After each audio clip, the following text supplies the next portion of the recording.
Hello, everyone, and welcome back to another Reaper Live with me, your host, Laura Lay.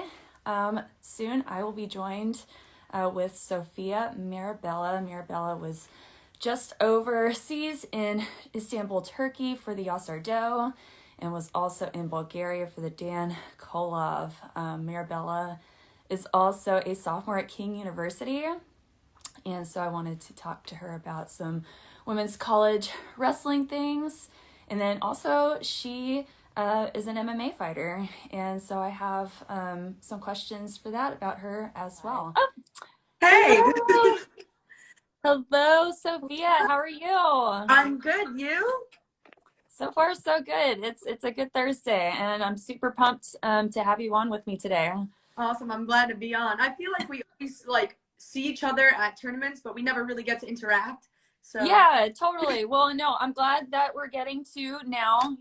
That's, I guess, kind of the cool thing about like a 2022 situation is that we can have, this moment over Instagram. right. And then hopefully then, of course, we can meet in person too at, whatever event that we cross paths at next. So thank you so much for joining me today, Sophia. I'm super happy to have you on. Tell us, what are you up to today? What's going on? Where are you at? Let us know. So I am currently home for a week for spring break. I just got back home from training, actually. It was just in Long Island training with the Hofstra coach. I came back from Natty's in Detroit this past weekend. And before that, I was in Europe for like 3 weeks. So I've been all over. You've been all over and now you're back at home training and resting and recovering. That's awesome. What else are you doing for spring break? Honestly, I'm just like training. This is going to sound crazy. This is like the most rest I've gotten, but I get in like at least one mat practice a day and like a workout after. So like I always like to keep myself busy like that. Love to hear that. That's awesome. I mean, if you're a wrestler and you're thinking about what to do for spring break, I think that sounds pretty ideal to me. Well, so just kind of like what you just mentioned, you've been traveling all over the place, and I definitely want to ask you about NCAAs. But before that, just jumping back a little bit, you competed at both the Dan Kolov International Tournament, and then right after that turned around and competed at the Yasar UWW Ranking Series event too.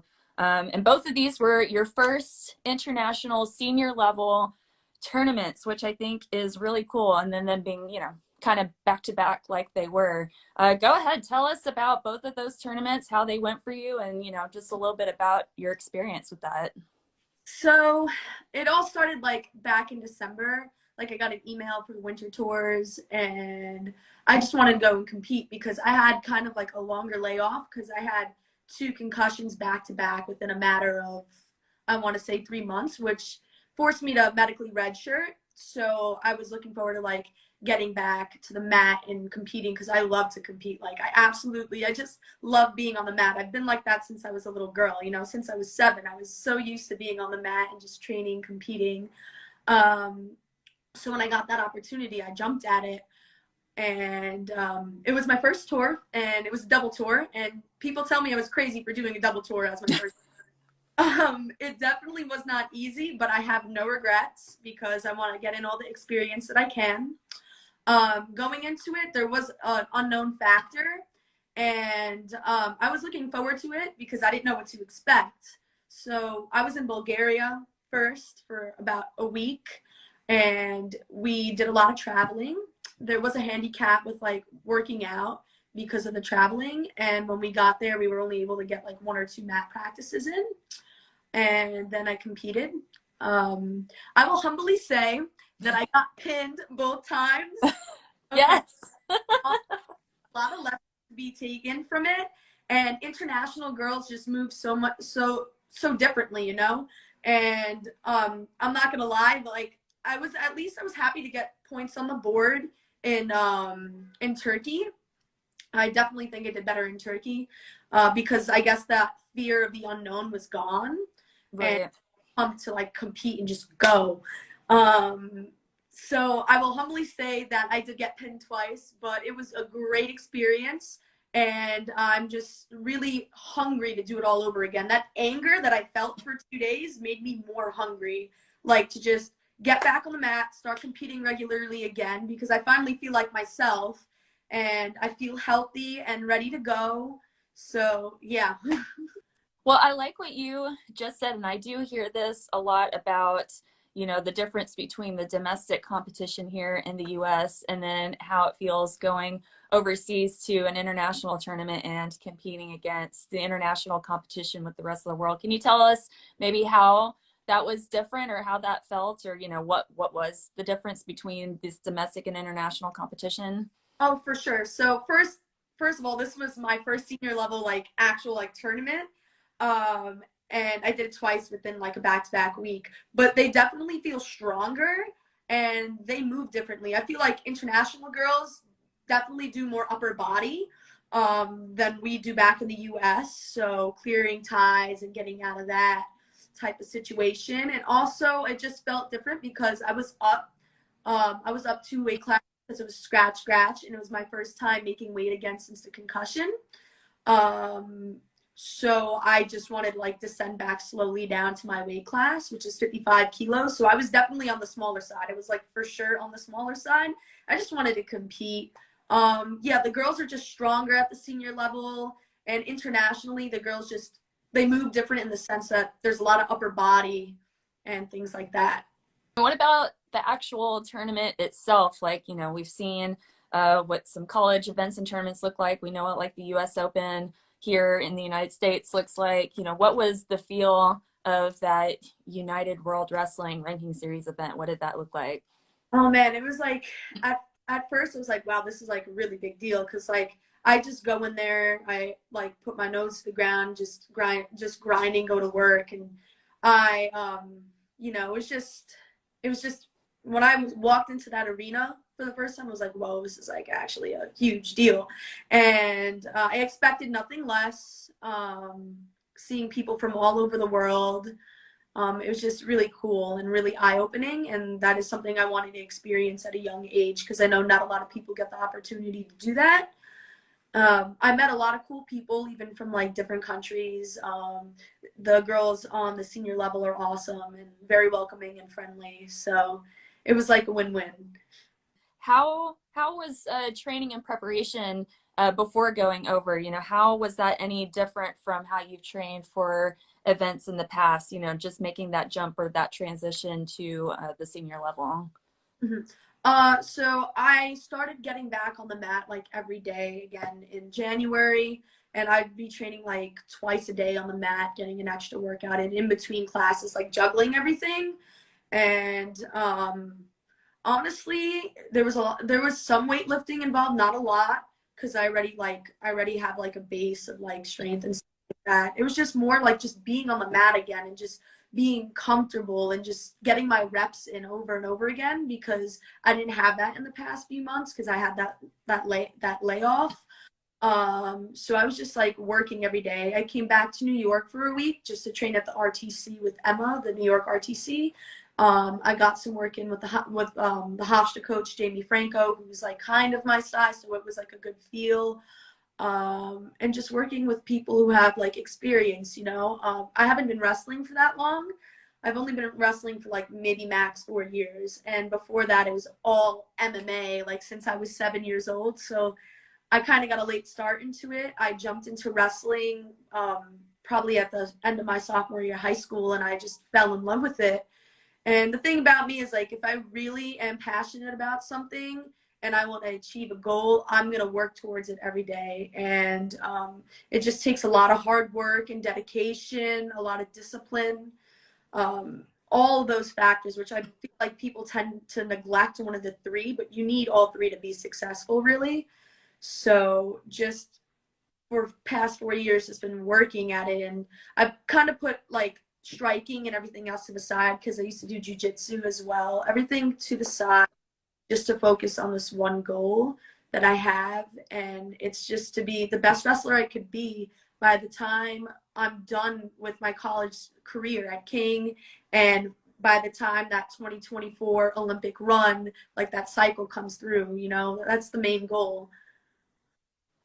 Sorry. Yes, well, and of course, if you're no, you're good. No, I love that. I loved all of that. And of course, if you're passionate about something or something calls to you, I kind of feel like the hard work and the drive to get it done and to be the best at what you're being called to just comes so naturally and so easily. And since you already had that MMA background, that experience with jujitsu, when wrestling came around, it was just like go mode for you. That's what it sounds like. Yeah. So for me, one part of women's freestyle wrestling that I'm super interested in is this overlap that we see with the women's wrestling college scene and then the women's freestyle wrestling senior level.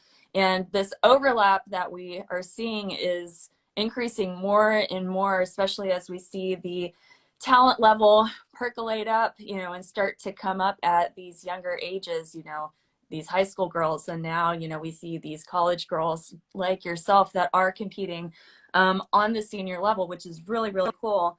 But for you, what does that say about where women's freestyle wrestling is today? Ever growing sport. Honestly, I could see the change. Like I was telling my athletic trainer the other day when we were at nationals, like within even 1 year and just watching this year because I couldn't compete, it has grown so much within 1 year. It's absolutely amazing. Like last year, I know there was COVID and all, but like it was a one day tournament. But this year, like so many teams came out, even new teams with they're new girls that are just coming into the college scene, new programs, and it's just amazing to see it. And for like 4 years ago, from 4 years ago, there really wasn't like, I want to say the growth. You could just see it because there's so many more like females and like little girls that are starting to wrestle. It's just amazing. Like you just could see the growth, especially the more you're involved and the more you compete and you see these tournaments grow and grow. It's just amazing.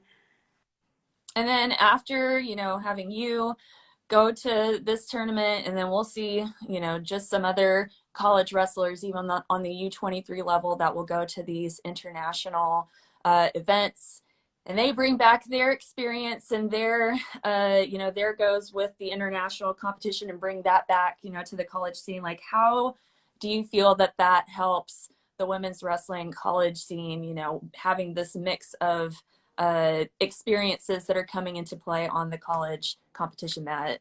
Oh man, like the experiences that we bring back, and even the girls that have been wrestling for such a long time and just have matches and so many things under their belt, it helps everyone get better because you're training, like let's say you're training one thing for a specific opponent that you're going to have to be facing, and you just have to constantly be learning new things, new offense, new defenses. Like we're learning and growing so much. Like it's not just like nationally, we're seeing things internationally and we're pulling it back into the country, and we're just learning to grow and get better. And that's how the US as a whole is going to get better as a team. It's like if we go out there, we bring all this knowledge back and just gather everything up. It's just amazing. Well, especially too with like bringing, some people, men's wrestlers, for example, still are becoming aware that in college, it's freestyle wrestling. In high school, yeah, for boys and girls, it's folk style, but at the college level, while men are still wrestling folk style, for women, it's freestyle. And so when you see these, the U23s and the senior level college athletes go and compete overseas, again, that's all freestyle. And so bringing over, to me, bringing over that freestyle experience from overseas and then just implementing it back into the freestyle scene of women's college wrestling, I feel like that is putting, at least for on the women's side, that's elevating, this side of the sport, not just where it needs to be domestically, yes, that too, but also on the international level. Like we want, to see at the Olympics, we've got Japan and even like Mongolia, those wrestlers, like they're the ones that are dominant on the scene. And in order to reach those levels, I feel like freestyle is kind of the place, that we really need to continue to develop. Absolutely. Like you couldn't have said it better. I agree. Like freestyle is like something that we need to focus on as a whole. Like for the men, like it never really like processed my mind. Like why do they do folk style and like the Olympics is freestyle. I feel like they should be taking on freestyle as well, or at least training it more, especially to get to that level where, you know, everyone is at internationally. Because aren't we like the only country that does like folk style, or one of the only countries that do that? Also, I wanted to point out that I think it's important to have a mix of freestyle and also to have like a throw in the back of your pocket that you can always use. So I feel like the United States lacks a little bit their Greco talent, and I think that's Word. we don't train it enough. But I think the more that we train it, the more like dangerous we'll be. And obviously, girls are not afraid to throw. I mean, I swear, we've just seen it more in the past like year or two. These girls will whip out some just like bombs, and it's amazing to see. And yes, really beginning to incorporate those Greco practices into their freestyle and or folk style wrestling, just kind of having the tricks of the trade from all the disciplines kind of in your tool belt. I feel like I was coaching one of my teammates this weekend, Sage Mortimer. She's absolutely amazing. hello. It's like her talent is unbelievable. I really believe like if she works hard enough, she could definitely have that national title next year at her weight class. But her throws are just like on another level. These girls don't have like what she has in her toolbox. You know, something that she brings out is those throws, and those like throws help her so much. You know, put points on the board and get that tech fall easy or that pin. So I definitely feel like freestyle and Greco is the way to go. Obviously, freestyle is our main focus. Word. All right. So kind of shifting gears fully now to women's college wrestling, just totally, you know, you're a sophomore at King University, and, you know, just thinking about the younger girls that are out there that are starting wrestling, you know, whether they're middle school age or especially on the high school level, they're just trying to figure out, you know, how they can continue their wrestling careers after high school. And so I just wanted to ask you, you know, how did you choose King University, you know, for yourself to continue your wrestling career? So I was a junior in high school when I was at Fargo, and Julia Salata was on Team New York. Shout out to Julia. Yeah. Man, I love that lady. It was so good to see her last weekend. But she was on Team New York that year, and she was one of the coaches. And we got along, and she spoke to me about King a little bit. And then, ironically, like I went over to Florida to train because I had a kickboxing fight coming up in November. Like right after Fargo, I had 2 fights because I didn't take time off. I never do. And there's this guy that trains down at the gym, Hard Knocks and Sanford MMA. His name is Garrett Fosdick. He was also a King alum, which I had no clue about. So he knew Julia, and he started to talk to me about King University because he wrestled there, and he was telling me how good the program was. So I went on a visit in January for like a week. I stayed a week, and I competed at the King Open as a senior in college, and I got third, and I just fell in love with it because like I could see how much Coach JM pushed the girls in the mat room. I was able to watch practices, and I just like the whole feel, you know, like I knew King was the place because honestly, like I just want to like grind and work. You don't need to have the fanciest facilities, which I feel like people always look for, like, oh, like is the building nice? Is the wrestling room nice? None of that matters to me as long as I get the work in that I need to get in to better myself and be great, you know? And King was that place at the time, and it still is. Talk to us more about the team and the program that Coach Mormon has built there.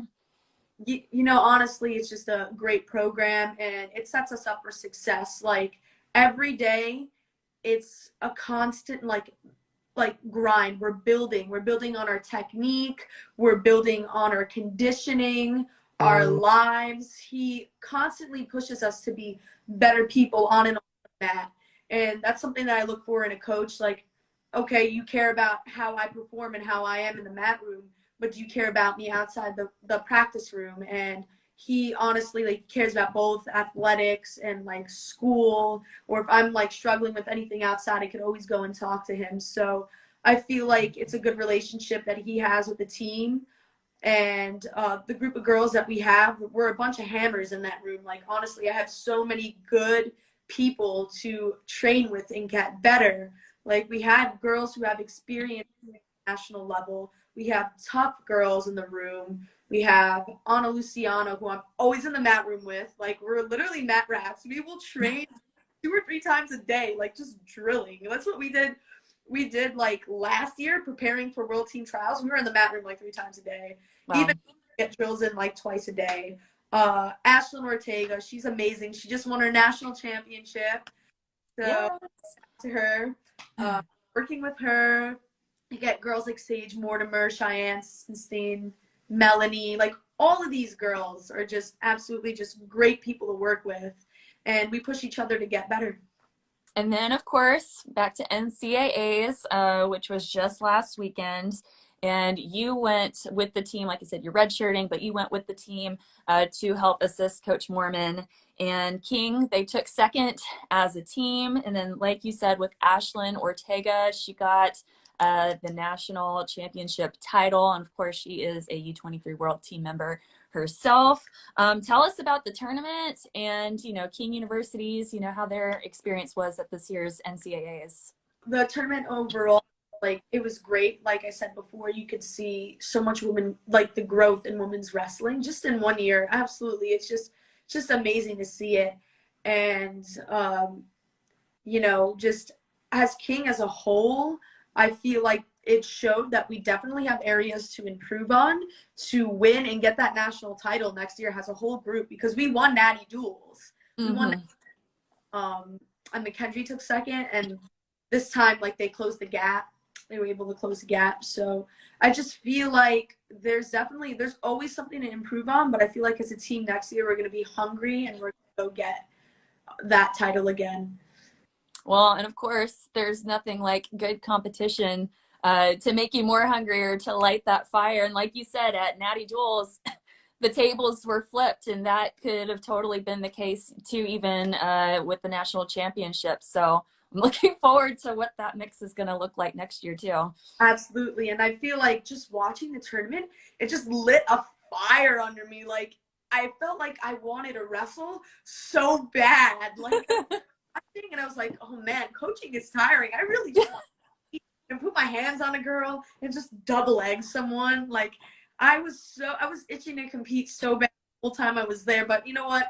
I held it together for the girls, and I was not trying to be upset about it, because there's nothing you could really do. And I just got back from being overseas. So, like, honestly, I was just exhausted. I just wanted to be there for them, to show my support. Have a little bit of a break, a tiny one. And there's always next year. No promise. No promise. That's okay. That's okay. We love the drive, right?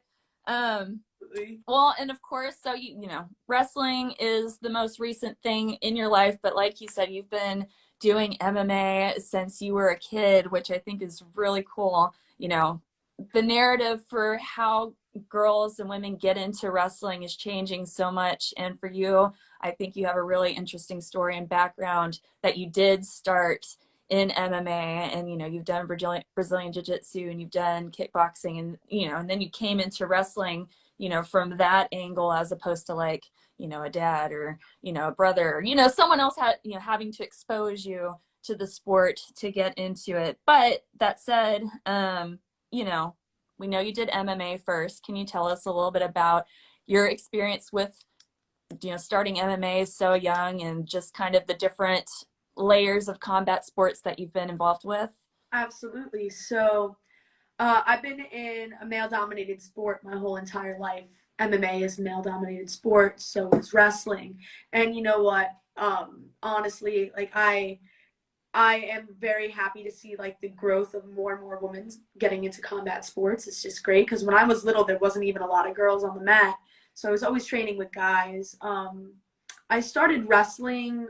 I started doing MMA when I was 7, because I'm a twin.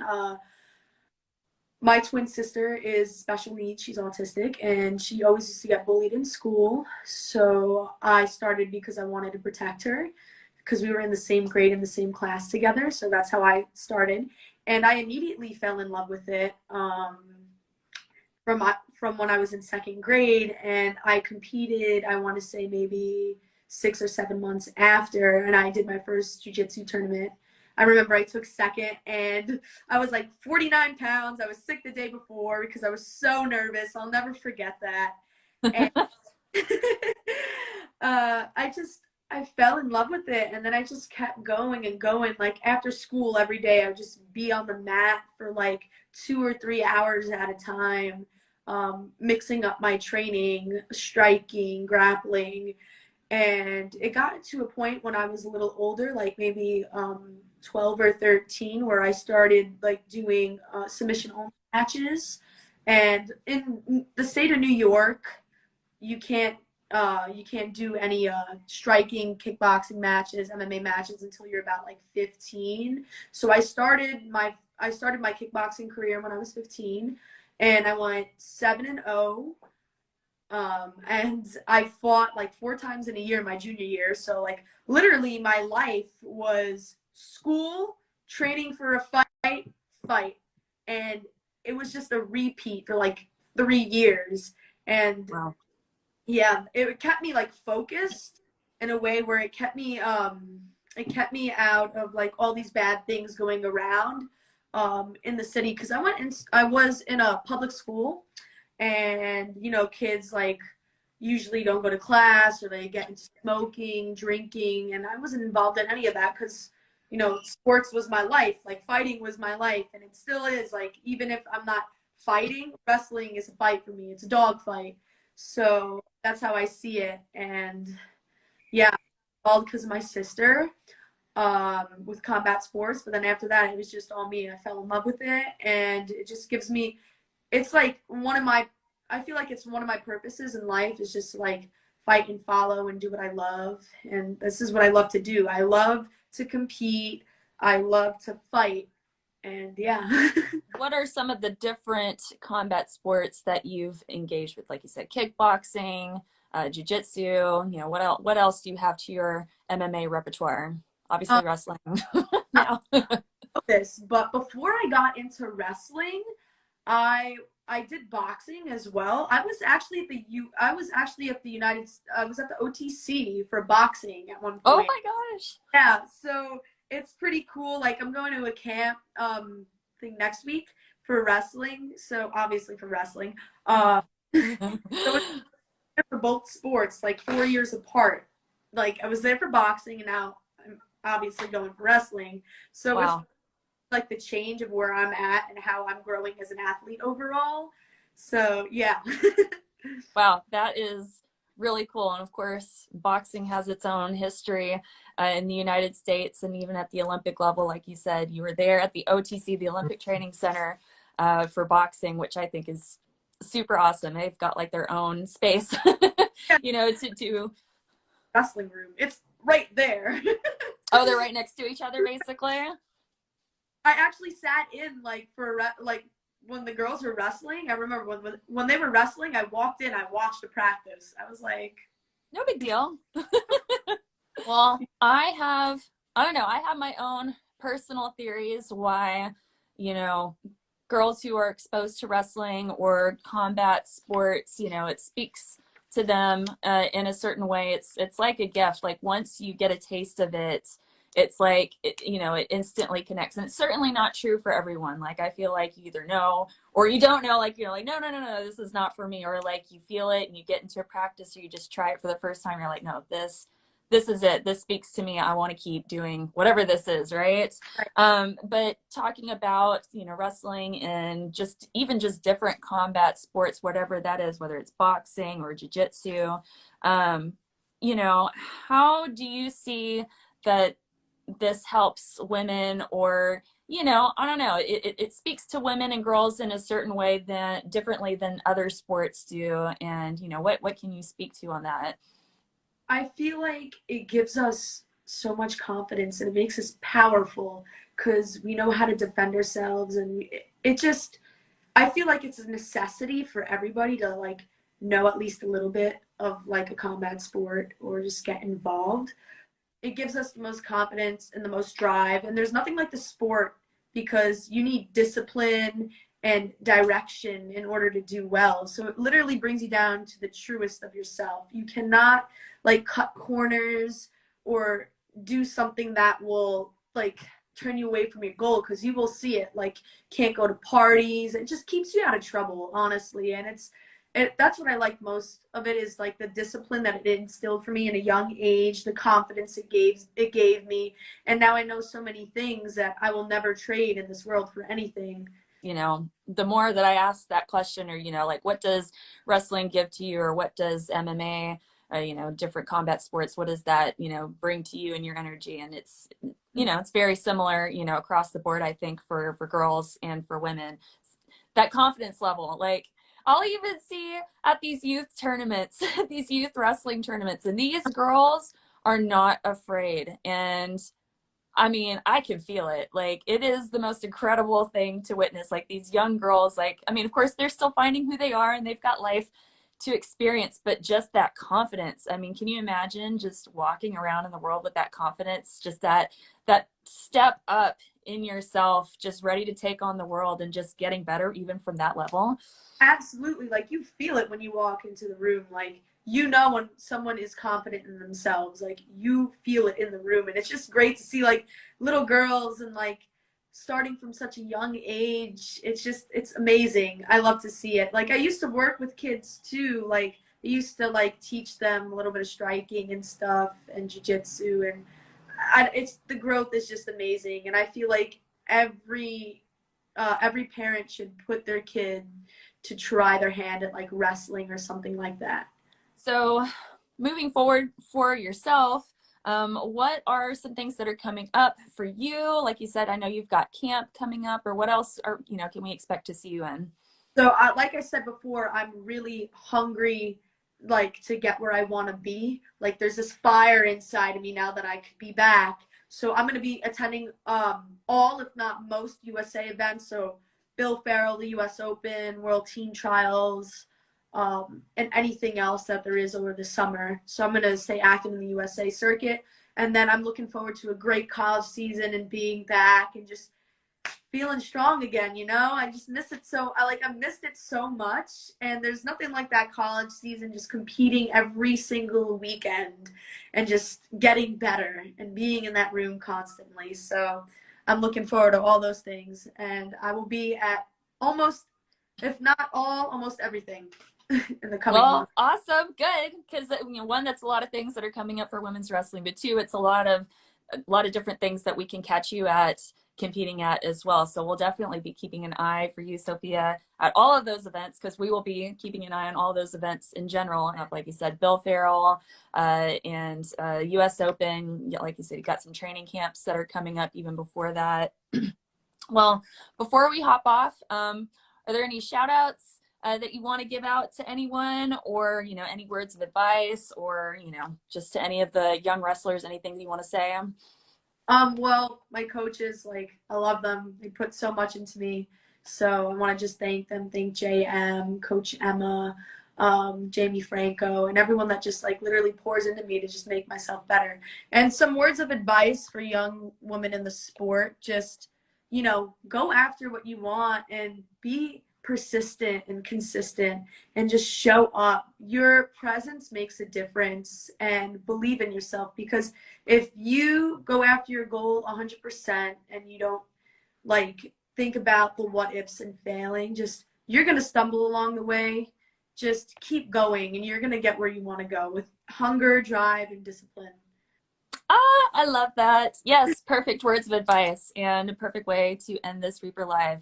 Sophia, thank you so much. I have enjoyed chatting with you and discussing like all the things with you. And I look forward to seeing you in person, and also just competing coming up in the very near future. And thank you again so much. I appreciate that. Having me on here today. I hope to see you soon. Yes. All right, Sophia. See you later. And bye, Reaper Wrestlers. I'll post this up on IG Live. So if there's any part that you might have missed at the beginning, or you jumped in, jumped out at different times, you can watch the whole thing in just like a matter of minutes. So I'll post that up on IGTV, and y'all can catch all the Sophia Mirabella moments. All right. Peace out, you guys. Bye.